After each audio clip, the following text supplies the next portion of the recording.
Welcome to the Purposeful MD podcast. As a physician, you've sacrificed so much of your life for other people, your patients, your family, your friends, and your colleagues. What would it feel like to spend time doing what you enjoy and to live without guilt?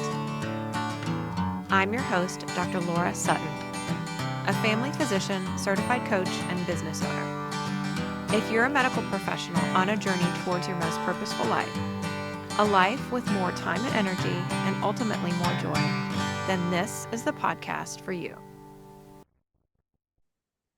While I am a physician, the information presented in this podcast is for educational purposes only and should not be considered medical advice. It is not a substitute for professional medical advice, diagnosis, or treatment. Please consult with your own healthcare provider before making any significant changes to your lifestyle or routine. By listening to this podcast, you are not creating a physician-patient relationship. Welcome to the Purposeful MD podcast. I'm so excited to have our guest today, Dr. Kara Pepper. Welcome to the podcast, Kara. Thanks for having me. Yeah, so good to see you. Thanks for being on. So I'll read your bio here, and then I want to hear your story as well. So Dr. Kara Pepper is a practicing primary care internist and executive coach in Atlanta, Georgia. After 14 years in private practice, Dr. Pepper built her own 17-state telemedicine practice for adults across the Southeast, especially folks with eating disorders. In addition to her clinical practice, she provides executive coaching and is the founder of Micropractice Mastermind, a community for physicians transforming healthcare through solo practice. I love that. Dr. Pepper is the podcast host of It's Not Just You, Stories of Survival, Humanism, and Career Sustainability. Thank you so much for being here. I'm so grateful to talk to you, and I just can't wait to dive in for you to share your journey and how you got to be where you are. Thank you. Yeah. So yeah, let's start from your days in private practice. Take us through your journey as to where you are here. I know we were chatting before we hit record. I've heard you speak a couple different times at different conferences, and so I know you have the expertise on how to build a practice, and then your own coaching related to eating disorders and perfectionism and imposter syndrome. Definitely want to get into that. So yeah, give us a background and tell us how you got to where you are now. Yeah, I never thought I was going to go to college. I was a ballet dancer out of high school and got a job dancing.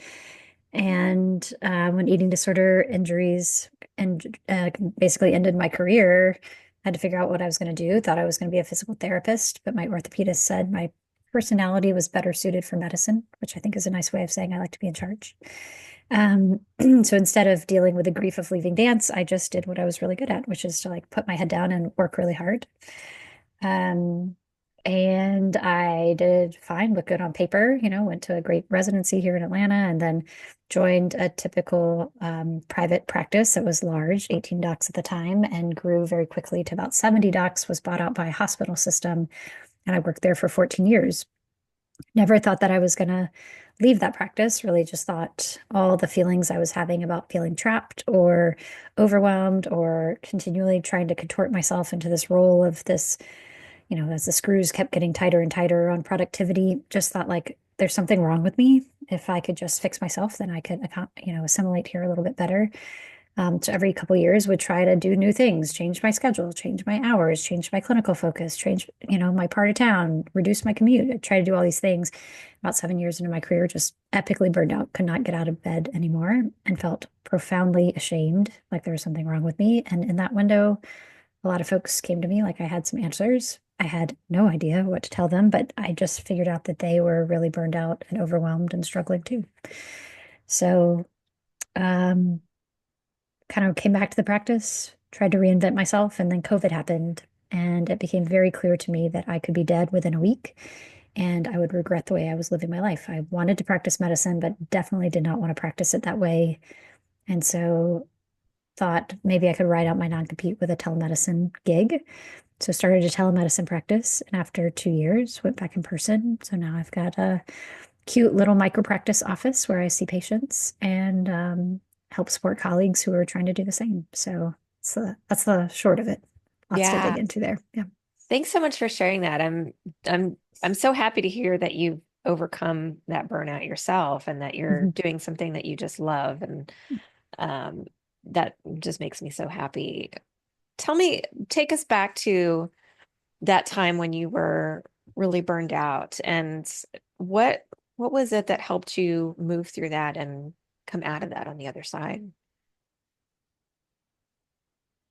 I think the shortest answer is that I needed a way to truly rest and down regulate my nervous system. That's not what I would have told you I was doing at the time. The first time where I couldn't get out of bed, I took a leave of absence. I have this great mentor who said I needed to take a leave. And I said, okay, great, I'll take 2 weeks. And he was like, you should take a year. And I was like, no, I mean, there's just no way. Like, can you imagine taking a year? So I took 6 whole weeks because that's a maternity leave. So that's like the most I would give myself permission for. And as someone who cares for physicians, they are my patients and also cares for them because they're my coaching clients. And having lived through this experience, really 6 to 8 weeks is the minimum. It's really the shortest period of time where you can just not feel like you're on fire anymore.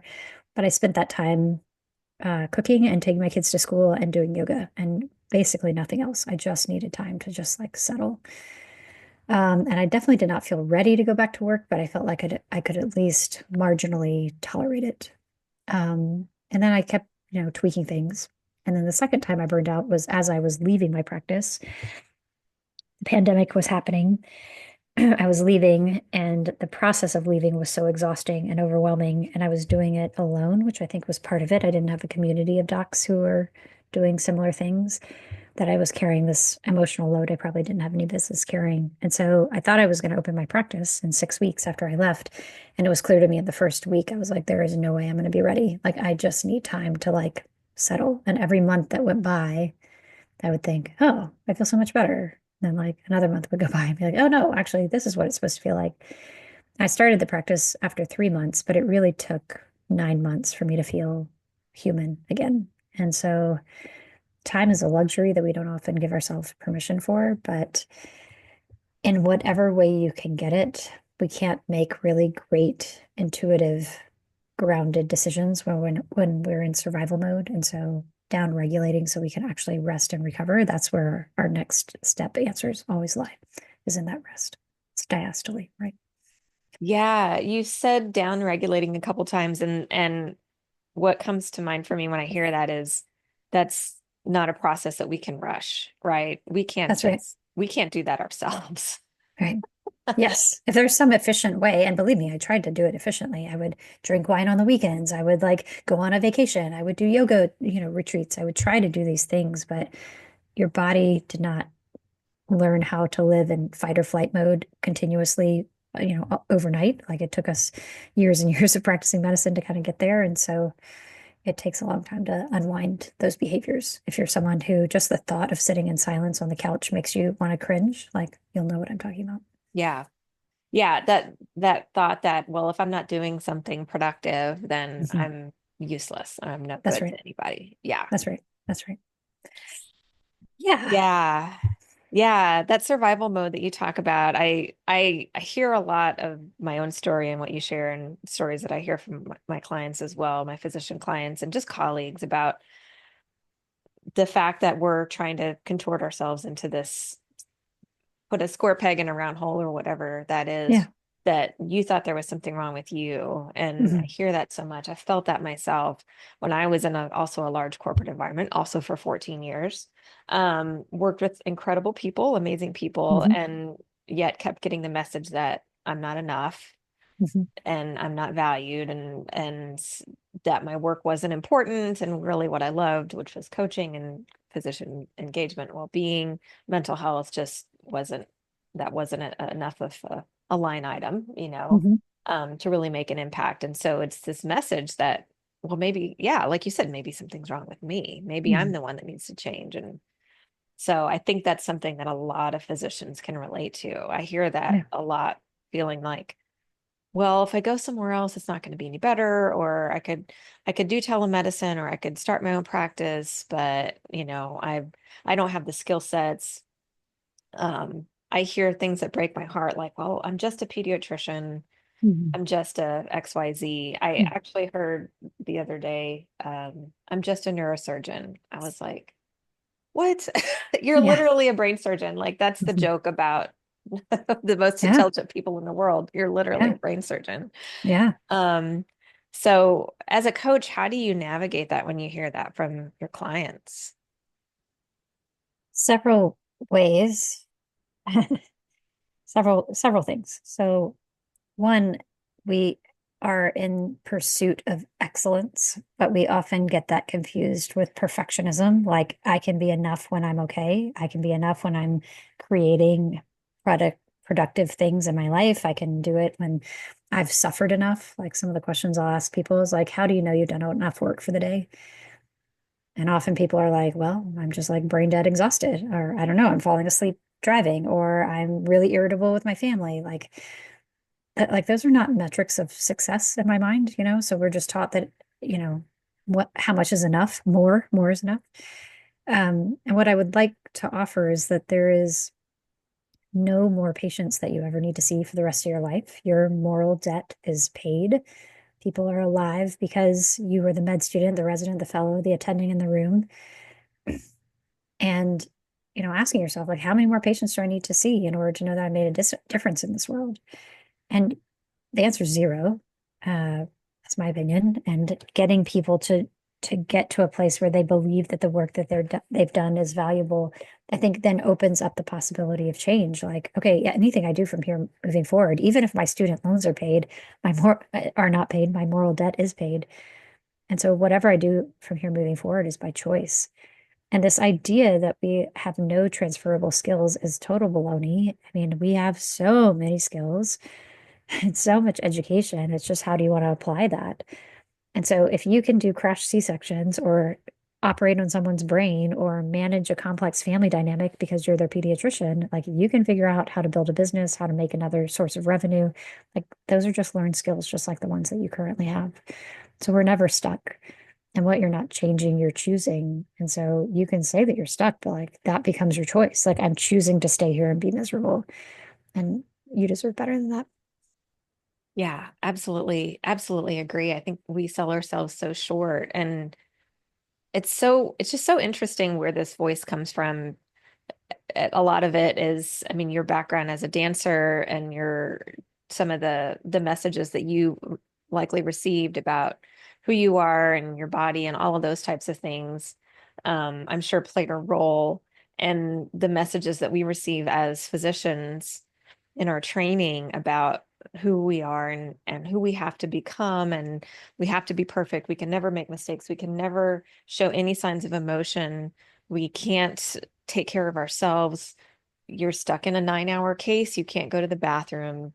You can't eat. You can't sleep. All of those messages that we get that just tell us that we're only as good as our outcomes, or we're only as Mhm. good as the next patient that we see or that next case. And I'm curious, do you feel like the culture of medicine is shifting at all, either in the training environment or just physicians who are kind of standing up and saying this is not okay anymore? Yeah. I mean, I'm not a traditional academician. I don't work in academics, so I don't really know what's happening inside those walls. But what I can tell you is that the folks who are graduating have watched us burn out, die by suicide at higher rates than the population, get divorced, and leave medicine. And if you are over the age of 40, you need a mentor who's under the age of 35, because the way that they look at our field is dramatically different than how we were trained. And that is what is going to save healthcare in America, is people looking at this with fresh eyes. We know that the average length of stay for new physicians within the past 6 years of graduating from residency is about 2 years, meaning they take their first job and they stay for 2 years and they're like, this is not it. I joined for the money, but the culture, the administration here is not it. And so they want to take great care of patients. They want to provide excellence, but they are not willing to be the cost of that. And that is how you create a sustainable system, because it forces the system to reconcile where those gaps are. And it's really interesting to me as I coach mid-career and senior career physicians, they are so resentful, like, oh, these millennials don't want to work. I'm like, no, you're pissed off because they have exactly what you want. They go home, they have boundaries, they are unwilling to sacrifice themselves endlessly, and you have that choice too. But requires a lot of introspection and rewiring of our brains because after 20 years of self-sacrificing, it's a hard habit to change sometimes. Yeah, that generational gap. I mean, I'm a young Gen Xer and I see that in physicians who were trained a little bit more in the, well, a 36-hour shift is just normal. And the younger generation, even the Gen Zers coming out of medical school and residency now, that are not putting up with some of those things and not going to Mhm. tolerate it. And there's all these conversations about the work hours and the argument that really the only argument that I hear from older physicians that, and I don't think this passes a sniff test at all, is like, well, I had to do it, so they should too. And I Sure. know there's Yeah. labor shortages and some of those types of things, and you can make the case around following a patient from start to finish and that I think there's a something to be said there, but at the same time, I mean, our pilots need rest, right? How many times have you've probably been on a flight that was canceled because it was delayed long enough and the crew time's out. Like, I don't want to get on a plane when that pilot's been awake for Yeah. 16, 17, 18 plus hours.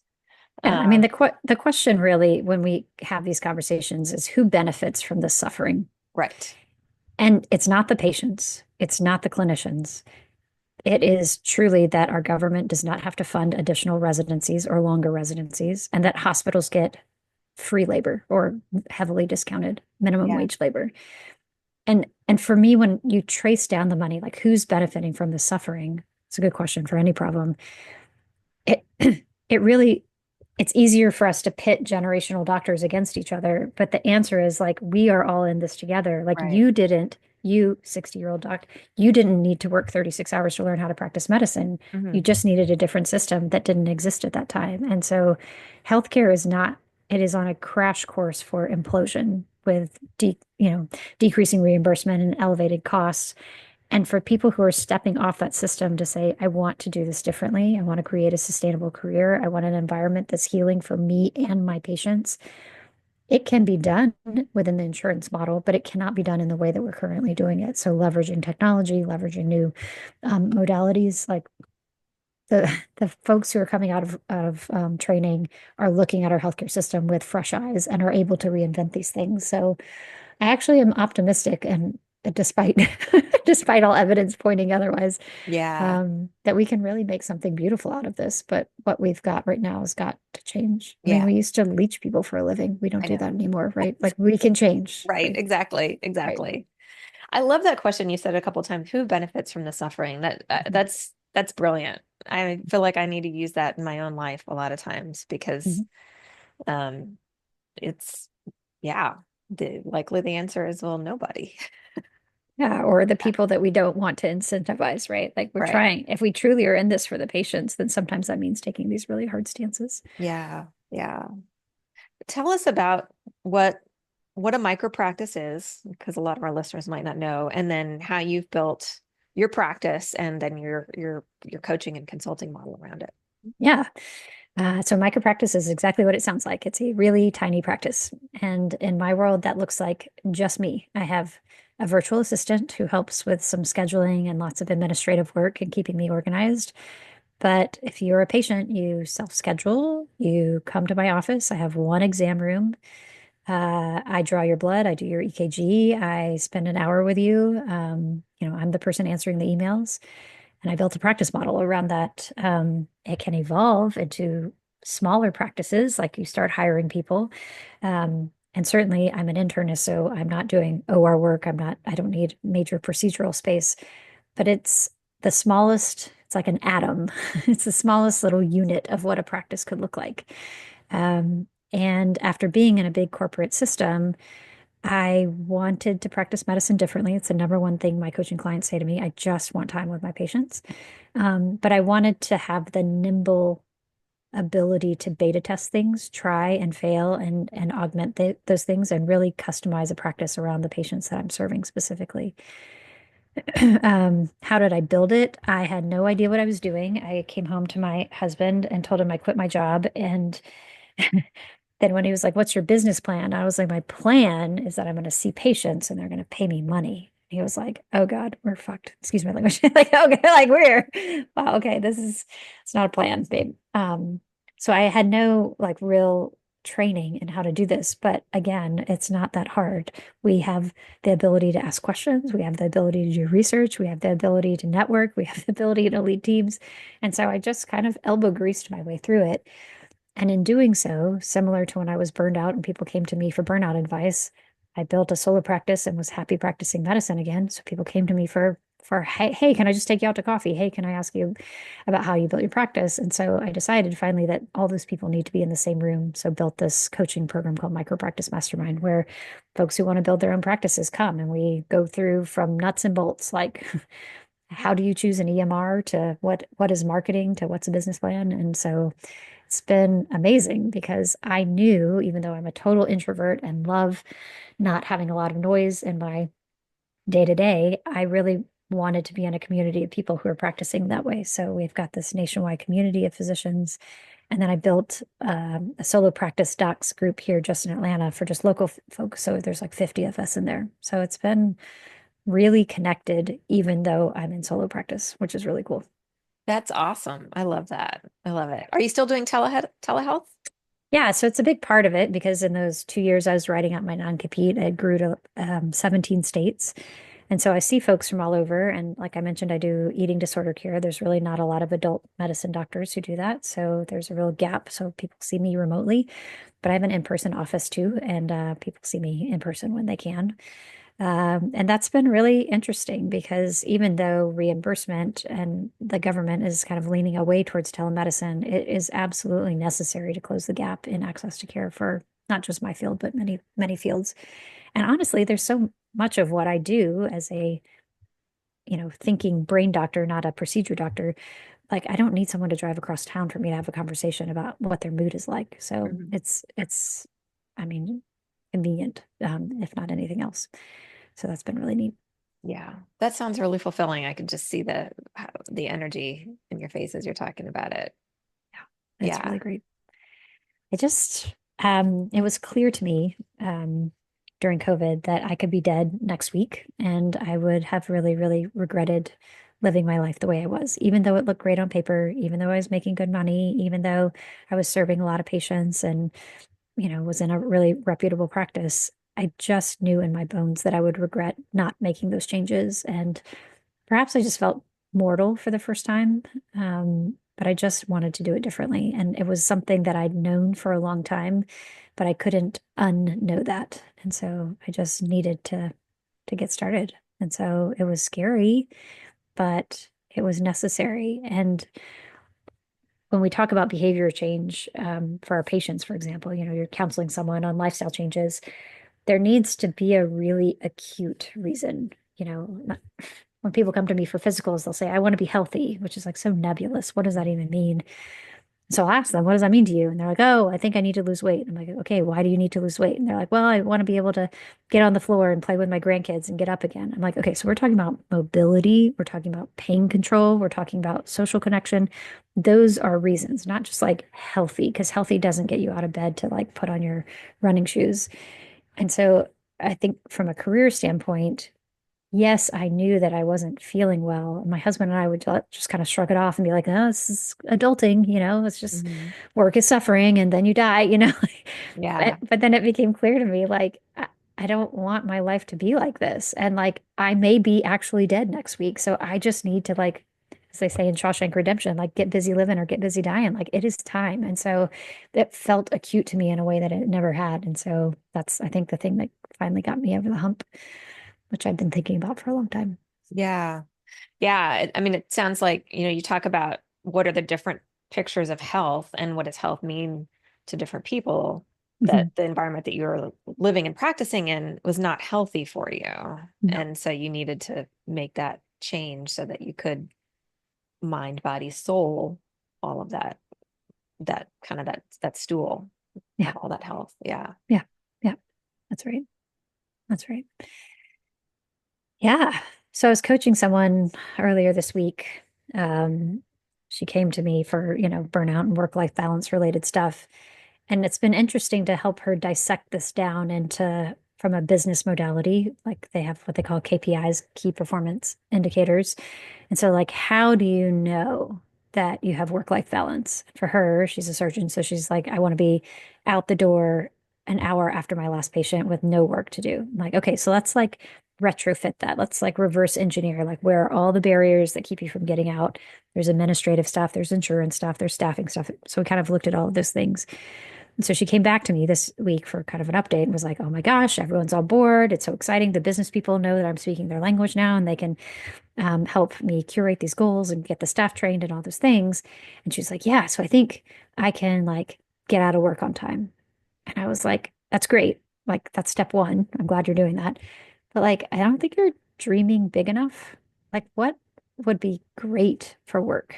She was like, I mean, I just wish work was like fun. And I was like, yeah, like you can make that your goal. That doesn't mean you're not serious. It doesn't mean you're not excellent. It doesn't mean you have great surgical outcomes. It means you've decided that you want to create an environment where it's not okay just to have the status quo. You want it to feel easy. You want it to feel connected. You want to look forward to it. You want to feel purposeful. Like, I don't know what your goals are, but it is okay to dream bigger than frankly the kind of pile of poop that we've been handed that's our healthcare system. Like you have the capacity to reimagine this. And when we give ourselves permission to do that, sometimes it feels really scary because that means like I have to reconcile that things are not perfect, but it also gives you possibility to know which direction you need to move in next instead of just learning how to cram yourself into this box that is no longer a fit for you.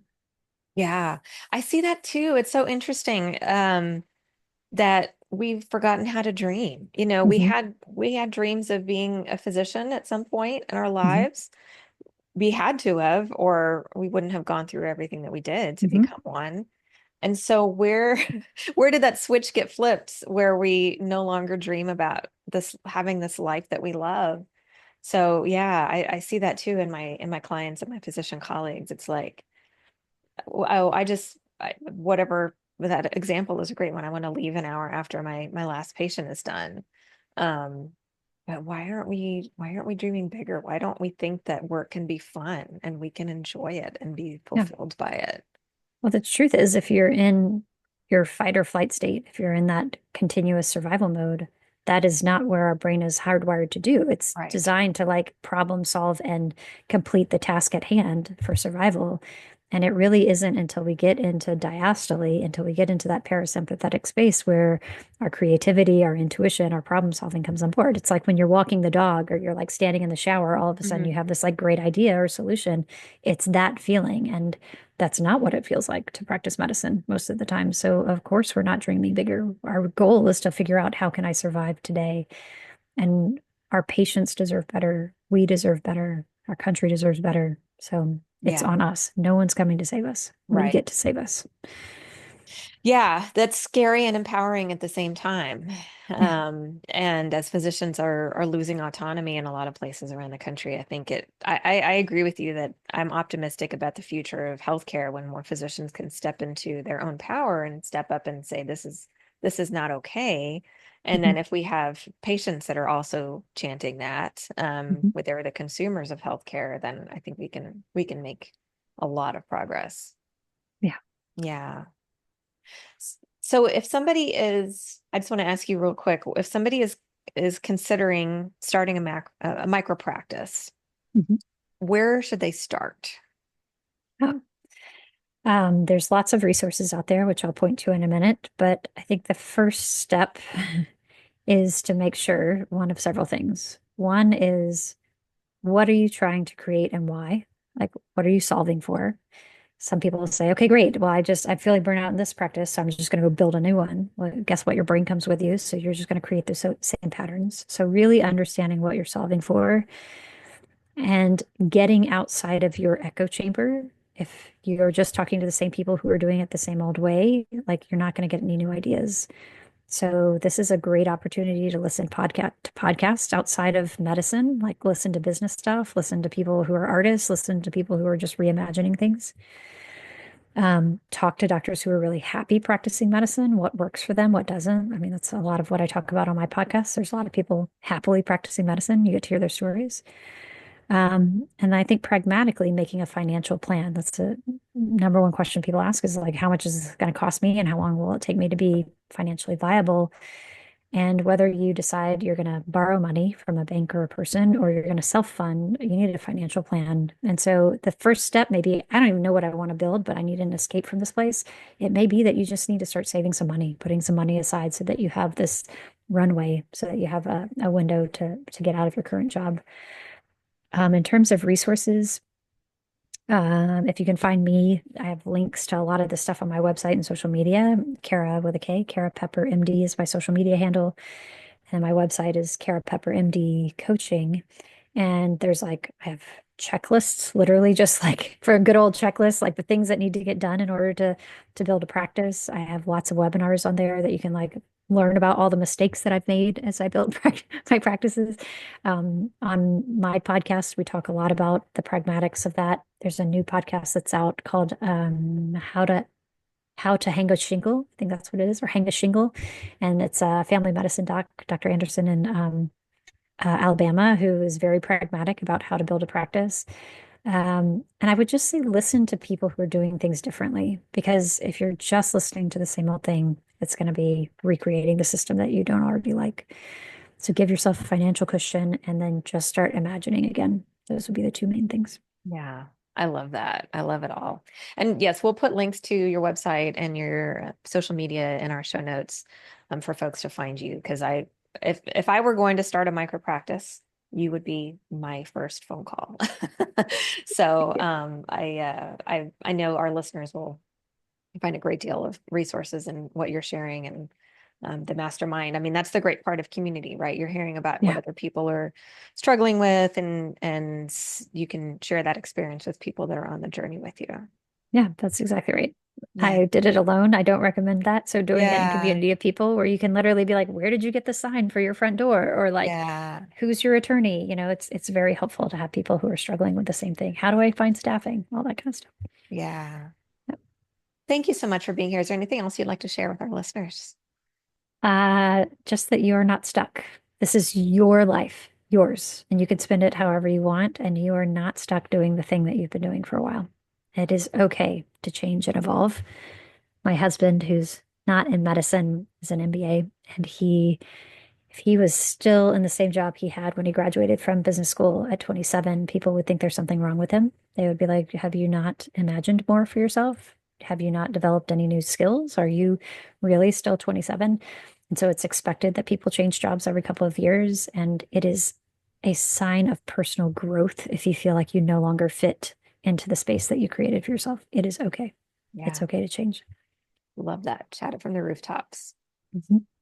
Thank you for Thank, having me. thank you so much for being here. Yeah, absolutely.